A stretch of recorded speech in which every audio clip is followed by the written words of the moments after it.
আমরা সবাই চাই হিদায়াত। এই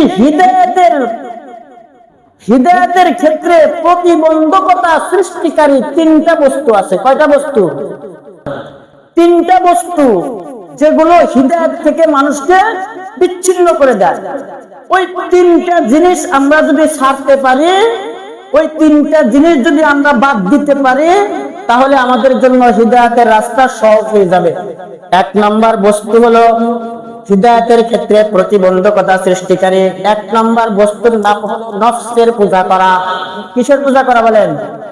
অন্তরের পূজা করা, নফসের পূজা করা, খেয়াল খুশি মতো চলা, আমার মনে যা চায় সেইভাবে চলা। আমার মন বলতেছে এটা সহি হয়, এটা সহি, দুনিয়ার কেউ বুঝাইলেও আর কাজে লাগে না। যত বড় আলেমই বুঝাকটা কেন, আর কোনো কাজে লাগতেছে না। কেন কন্দিনী? ওই যে নিজে নিজে বুঝছে, নিজে নিজে যেটা বুঝছে সেইটা।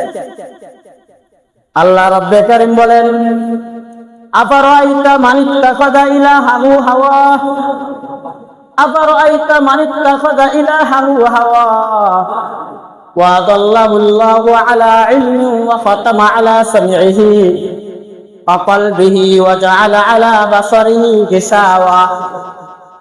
আল্লাহ বলতেছেন, ও নবী, আপনি অনেককে দেখতে পাইবেন যারা নিজেদের নফসকে মাবুদ বানায়া পূজা করে, যারা নিজেদের নফসকে মাবুদ বানায়া পূজা করে। এর অর্থ হলো নিজের মনে যা চাচ্ছে সেটাই করতেছে, কারো কোনো কথা শুনবে না। যতভাবেই তাকে বুঝাক না কেন, ও যেটা বুঝছে ওইটাই। আছে না এরকম গাওরা লোক, গাওরা টাইমের লোক আছে না? আপনাদের কি মনে হয় দুনিয়ার ক্ষেত্রে চলতে যায় সবসময় আপনার থিওরিটাই ঠিক থাকে? এরকম হয় নাকি কোনো সময়? অনেক সময় এরকম হয় না, আপনি যেটা বুঝছেন সেটা ভুল। দুনিয়াতে চলতে যায় আপনি যেটা বুঝছেন সেটা ভুল, এরকম হয় না? কি বলেন? ব্যবসা করতে যায় আপনি চাইতেছেন এইভাবে ব্যবসা করবেন, আর একজন বিজ্ঞ লোক এসে বললো যে না ভাই, এইভাবে ব্যবসা করলে আপনার ব্যবসায় লাভ হবে না, আপনি এইভাবে ব্যবসা করেন। এরকম হয় কিনা বলেন? পরামর্শ দেয় কিনা বলেন?